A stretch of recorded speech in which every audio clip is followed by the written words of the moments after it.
हर भगवान की हम भक्ति करें, पूजा करें तो भगवानों को कई समय लगता है प्रसन्न होने में, बहुत समय लगता है। परंतु महादेव को प्रसन्न करने के लिए कोई ज्यादा समय की आवश्यकता नहीं है। कहते एक बार एक दैत्य हुआ था भस्मासुर नाम का। भगवान महादेव को प्रसन्न करना चाहा। तो दैत्य ने सोचा कि भगवान मैं तो दैत्य हूं, मांस इत्यादि वगैरह भक्षण करता हूं, मैं आपको कैसे प्रसन्न करूं। शुक्राचार्य जी से पूछा कि हे भस्मासुर, भगवान महादेव बड़े दयानिधान है, भगवान को अगर प्रसन्न करना है, जो हमारे पास में हो वो भगवान को अर्पित करो, भगवान प्रसन्न हो जाएंगे।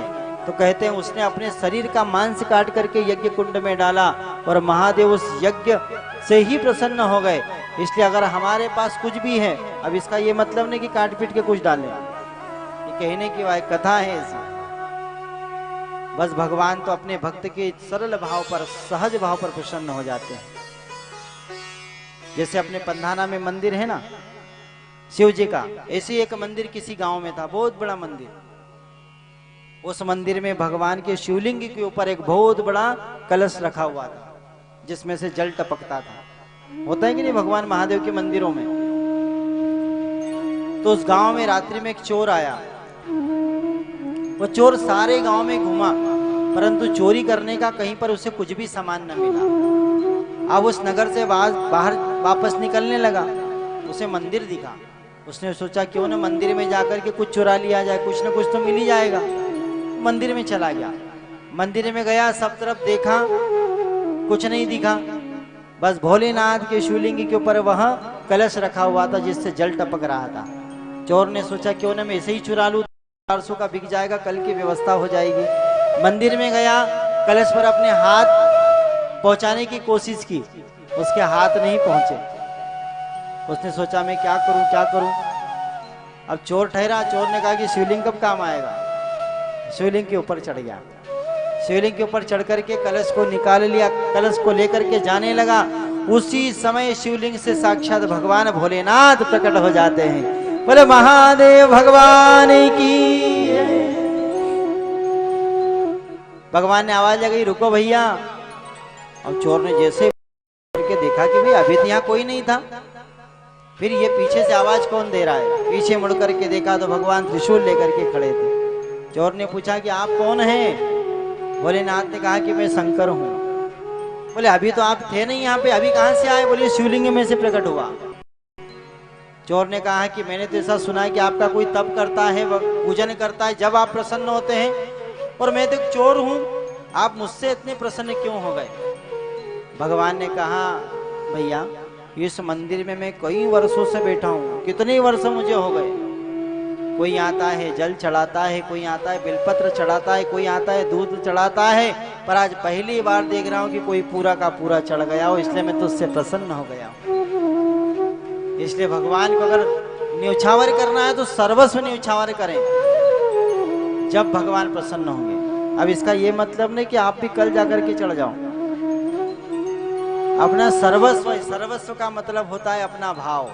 वह चोर भोले भाव से चढ़ा, इसलिए भगवान को अपना सर्वस्व निछावर करेंगे तो भगवान भी देर नहीं करते अपने भक्त को अपने हृदय से लगाने के लिए तत्पर रहते हैं। वो तो कहते हैं कोई एक कदम बढ़ाए तो मैं 100 कदम बढ़ाने के लिए तैयार हूँ, क्योंकि हमारे महादेव जगत में सबसे निराले हैं। सबको प्रसन्न करने के लिए बड़े बड़े तप करने पड़ेंगे, परंतु महादेव को प्रसन्न करने के लिए तप की आवश्यकता नहीं। बस भगवान के पास जाकर के सरल भाव से बैठ जाओ। मेरे भोलेनाथ इतने भोले भाले हैं कि पल भर में ही अपनी भक्त की बात सुन लेते हैं। इसलिए महापुरुष कहते हैं कि भोलेनाथ से निराला यहाँ कोई नहीं, ओ भोलेनाथ से निराला यहाँ कोई नहीं, कोई नहीं यहाँ कोई नहीं, कोई नहीं यहाँ कोई नहीं, भोलेनाथ से निराला यहाँ कोई नहीं, मेरे बाबा से निराला यहाँ कोई नहीं, मेरे महादेव से निराला संसार में कोई नहीं। अरे अद्भुत रूप है, सबसे अलग। आइए सुंदर भजन में भगवान का दर्शन करते, ताली हो जाती है आनंद के साथ में। सबसे अलग भगवान, सबसे अलग है। और जो साधक होता है ना, उसको तो सबसे अलग ही रहना चाहिए। इसलिए महादेव ने कहा सब अपने अपने मंदिर संभाल लो, मेरे लिए तो मेरा शमशान ही अच्छा है। मस्त राम मस्ती में, आग लगे बस्ती में।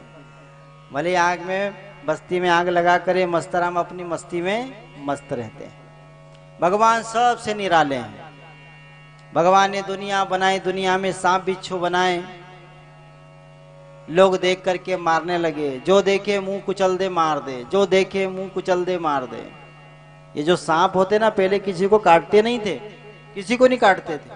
भगवान ने बोला था बना तो रहा हूं और धरती पर भेज रहा हूं, किसी को काटना मती। बोले भगवान आपका आदेश, सिर आंखों पर, किसी को नहीं काटेंगे। भगवान ने भेज दिए। अच्छा भेजे भी तो छोटे, अभी आजकल हम देखते हैं 1-1, 2-2 फीट के, पहले तो 10-10 फीट के होते थे। तो भगवान ने जब सांपों को नीचे भेजा तो लोगों ने कहा कि अरे भैया भगवान ने रेडीमेड रस्सी हमको भेज दी। तो माता बहने तो बोले पानी खींचती थी एक दूसरे की गांठ बांध के, और बच्चे भी खेले, ये तेरी रस्सी है मेरी रस्सी, कोई पीछे से खींचे कोई आगे से खींचे, पीछे कोई परेशान। एक दिन गए भगवान के पास, महाराज ये बना करके बहुत बुरा किया तुमने, ये 10-10 फीट के बना दिए, माता बहने बाल्टी खींचती है कुएं से पानी भरने के लिए, हमारा शरीर पूरा तना जाता है, बड़ा दर्द होता है महाराज, क्या करें। छोटे छोटे बच्चे हमको रस्सी बना लेते हैं।